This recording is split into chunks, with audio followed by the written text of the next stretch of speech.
Okay, this is fun. Let the Sino fun una? begin. Sige. Okay, we're going. Are you ready? Is this the necessary silence before we Yeah, we're praying. Charot. Okay. Okay. Sige. Hi, Echo. Oh, hi! First of all, welcome back. We miss you so much. Oh, thank Diba? you. Are you sincere? Yeah. Okay, thank you. But, teka lang ha. Yan. Nanginginig siya sa excitement. Hindi, nangangalay ako. Okay, Sige. okay.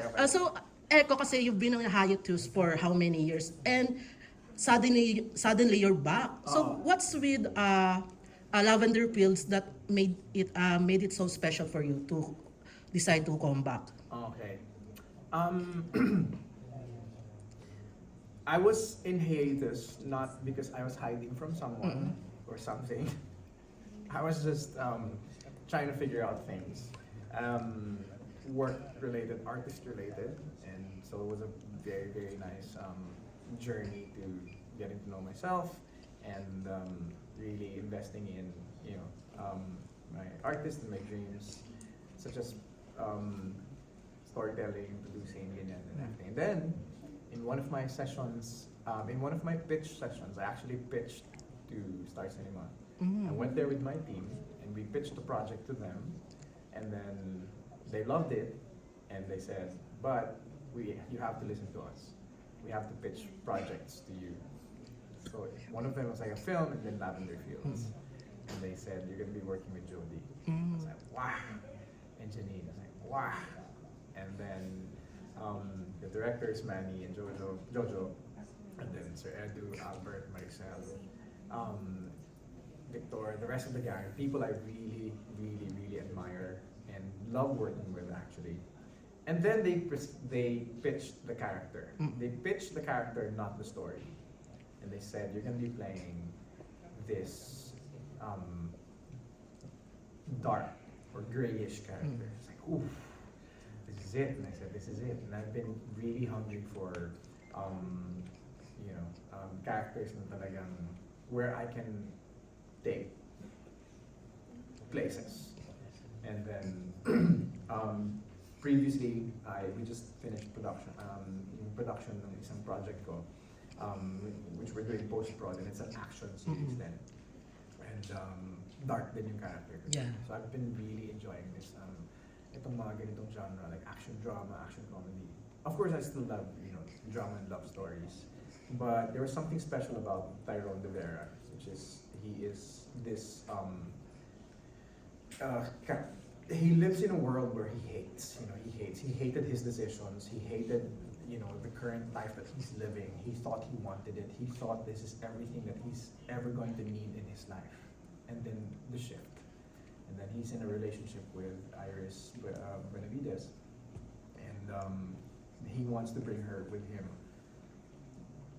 in this search for a simple life. He has power, he has money, he has everything, connections, pero ayaw niya. And he just wants a simple life. To be able to get that simple life, he has to go through hell. And that's what made me really, really excited. It got me so excited. So was it an easy yes for you? Easy yes? Yes. Yeah. Palakpakan sila after because, it was just like more of like, not the palakpakan na okay, the pitch was good, but it was more of like, wow, our relationship just got restarted. My relationship with ABS-CBN just got restarted. And I was so happy to be back in the building. I was taking videos of the antenna and the building. I wanted to share the stories, but I couldn't. So now I can. But it was more of like, just the family and the house welcoming me back, And it felt really, really good. So, kumusta yung unang taping day mo dun? Doon? Yeah. Masaya. Sobrang saya. Yun nga, nabansagan ka agad akong golden retriever because I was very, very happy. I'm the jumpy. I'm just the jolly one. I'm saying hi to everybody. My first day was already in Atok with Jodie, Benguet, Baguio. All of these high places are like one of my favorite locations to shoot at. So yeah, it was so much fun, and saying my lines again after a long time, saying my teleserye lines after a long time felt really, like golden. Mm. And then I was working with Jody and we were having so much fun, never-ending kwento, never-ending laughter on the set. Yeah. So kailan mo naramdaman na ikaw si Tyrone? Naramdaman na ako Yeah, sa Tyrone. Nung nung nakikipagbugbugan na ako. Tapos, tumatakbo na ako. Tapos, naramdaman, it's just like, iba rin siyang nagsalita eh. Iba siyang, he uses deep Tagalog words. Yun yung karakter niya. Talagang malalim siyang mag-Tagalog. Tagalog lang siya straight. Hindi siya Taglish, hindi siya anything like that. And lagi siyang kumakalkula sa isip niya, parang ganyan. So he's a very different character. When I was able to, first day medyo kakalog-kalog, second day I was like, alam ko na, eto na siya. It's always the second day. It's always the second day na, okay, gets ko na siya. Echo, this is sort of a reunion project for you and Yeah. Jody, ano? Kumusta yung dynamics niyo sa set? And also with new artists you're working with, sina Janine. Yeah. Kumusta? First with Jody kasi she was my little sister in Pangako Sa'yo. And of course, in my head, there was a little awkwardness and how do I approach? Because she's a totally different person. I'm a totally different person now. And the only thing that was really, I was really holding on to was like the excitement of getting to work with her. And we did the shoot here, the promo shoots and stuff. And we immediately clicked and she gave me a big hug. I gave her a big hug and we're like, finally we're working together. It's like so exciting. So we did, and it just felt natural. We just wanted to discuss, the project together right away.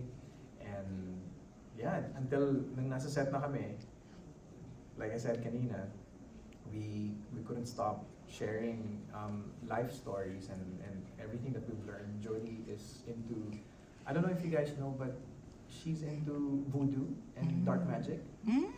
Yeah, she likes, nakukulam siya. Ay, nakabudo ka. And of course, that was a joke. Yeah. I never realized that. Mga ate. This is the gullible set. Okay. No, Jody has she has a golden heart and she has you know Jody, she is not just an actor. She is into mind stuff and heart stuff, and she loves animals, and we exchange ideas and journeys and personal journeys, and that that really get us inspired, aside from talking about the characters. So that's great. And then of course you get Edo Manzano, who was my father in Tanging Yaman. Yaman. God. And Albert Martinez, who's another, legend. And these guys I really, really get to discuss scenes with and characters with. Victor Neri, whom I was in one of his movies as a young cop before, and I really look up to this guy, Victor, sa action and everything. So we discuss action and artistry and craft, and I'm working with Bernard. When you released the trailer, Yes. some of the netizens, ang napansin nila, ito na naman, paulit-ulit na naman. Yeah. So on your perspective, ano ang bagong mai-offer ng Lavender Fields Yeah. sa mga manonood? Okay. You know what? It's just trailer pa lang yung nakita nila. Parang ganyan. And of course, let's just face it. All of these themes and everything, this is cultural. This is coming from our culture. This is a picture of our culture, our families, our lives and everything. This is what you'll see. But you've only seen the trailer. And I guarantee you that, we're not trying to reinvent the wheel or anything like that. A teleserye is a teleserye. And we love teleseries. I love teleseries. But the story of Lavender Fields, mag-unfold pa to. I took a break for 6 years. And it's just, one of your questions is like, what made you say yes to this? I'm playing a new character. Janine's playing a new character. Jody is playing a new character. We might be playing with, the general themes of this existence, but we're approaching it and attacking it differently. You have different style of storytelling in terms of like editing. You know, editing is a big part of like storytelling, but you don't have your typical plot twists. You don't have your typical you know angles in or your typical characters or colors in the characters or the actors that play these characters. Like I'm playing a gray and dark character. Janine's a contrabida. Jodie's doing action and stuff and everything, you know. And we're all playing DC. We're all happy on the set. We take these comments as, you know, we take these comments positively because we're so excited to share with you what we're working on, and I guarantee you that you will enjoy. You will have fun with these ones. So, this is your comeback, not just here in Dreamscape, but also in ABS. Yes. Since ito yung pagbabalik mo, meron ka pa bang role na gustong gawin? Dami pa. Diyos ko. Sobrang dami. Ang dami pa. Pwede mo baka bigyan ng kahit isa na dream role mo na... Yeah. Make it two. Charot. Wow. I wanna be a popcorn. A corn actually. What flavor? Kasi magiging popcorn. Caramel.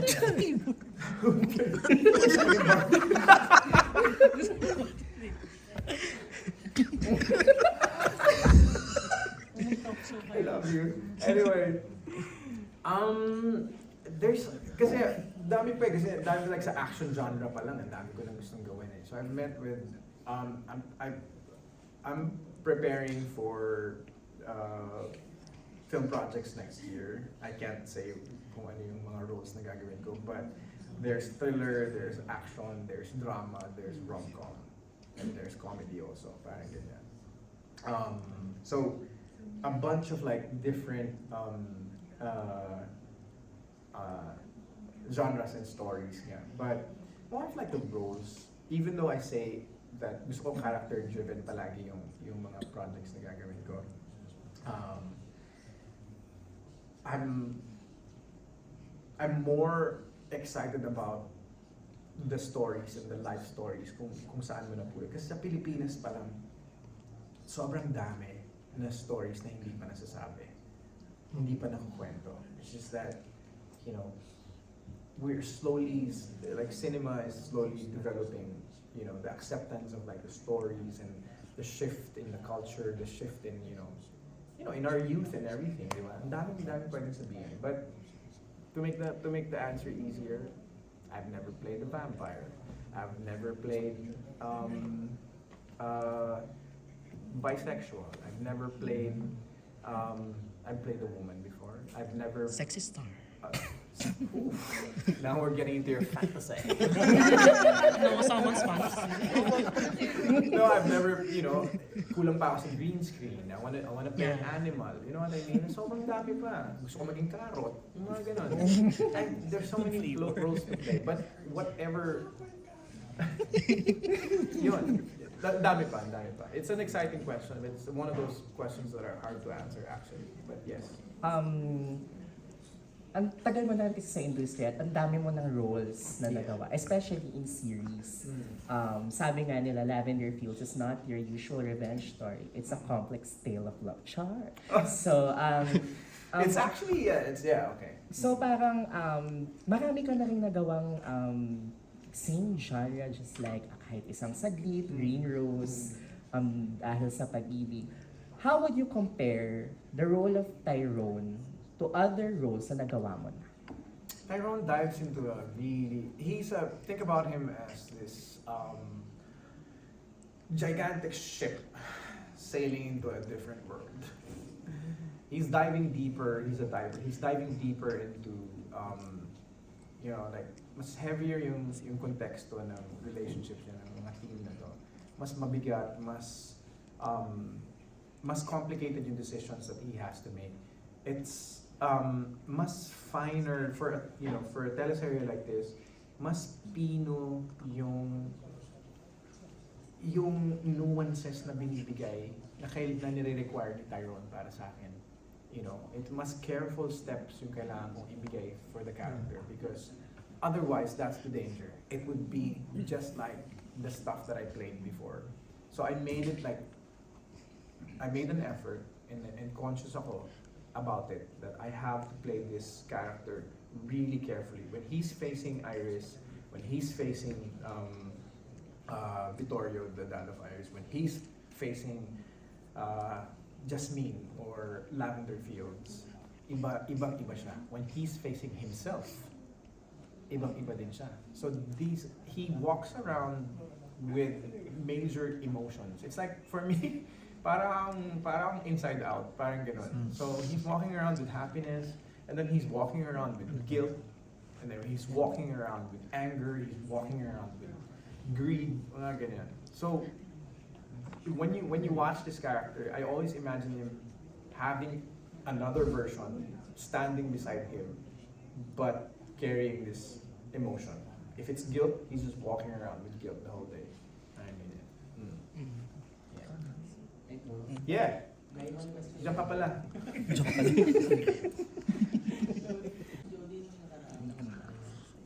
Ano naman yung problema sa sagot mo kasi? Hindi naman nasagot ng tama. Sa contract mo na, parang kasi wala pa kayo, hindi kayo nakikita din sa Kapamilya Forever. Tanong ko lang, meron ba kayong exclusive contract sa ABS? And kung wala na, may natatanggap ba kayong mga offer sa ating network? Kapamilya. Forever, yung mga contract. Contract signing. Kami ni Jody. Oh no. I'm a freelance actor. I am not currently not a network artist of ABS-CBN. So this is my re-entry into the scene, and it's still fresh. So yeah, and do I get projects? Do I get offers with other networks? I'm just mainly focusing kasi on film. So I'm creating my own projects. It takes longer, it takes a while.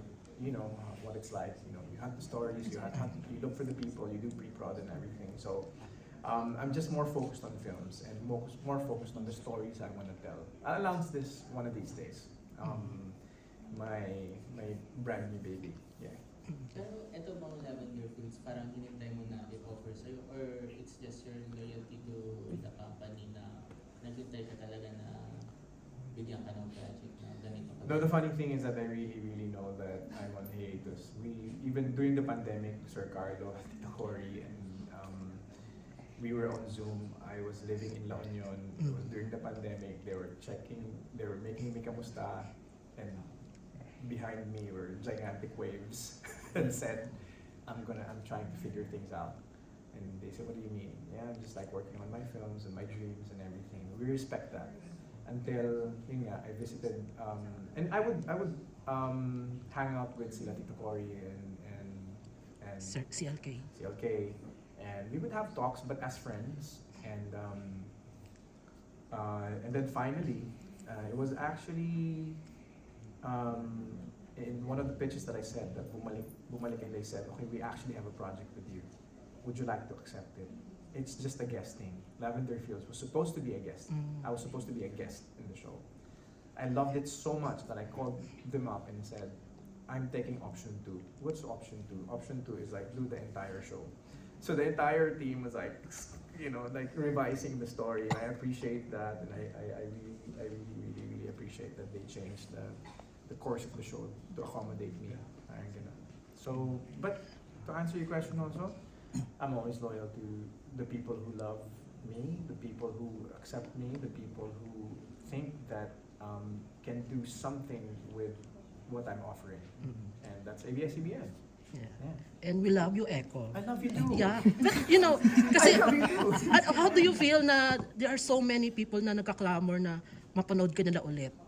I feel so thankful, grateful, thankful. I won't. Hindi kita chichikahin, okay? Everyone feels doubt. I feel doubt. I've doubted myself, and I'm like, why would they want to see me? Why would they want to watch me? And everyone's just like, you're crazy. And they said, no. And then because I don't like reading comments. I really don't like reading comments. It can get vicious, it can get scary, it can get hurtful and everything. And so I'm like, whenever I see comments na, oh, welcome back, and you saying kanina, welcome back, who's trying to disturb you here? Yeah, the highest paid PR. Charot. Aaron. No, just kidding. So, but my lawyer. Yeah. But it Dami lawyer feels so good that you just want to give your best. Parang ganun. You just want to feel your best. Yeah. Give your best. Yeah. And we're so thankful that now you're coming back. I mean, if I'm affecting your life in a positive way, I'm Yeah. glad. Lavender.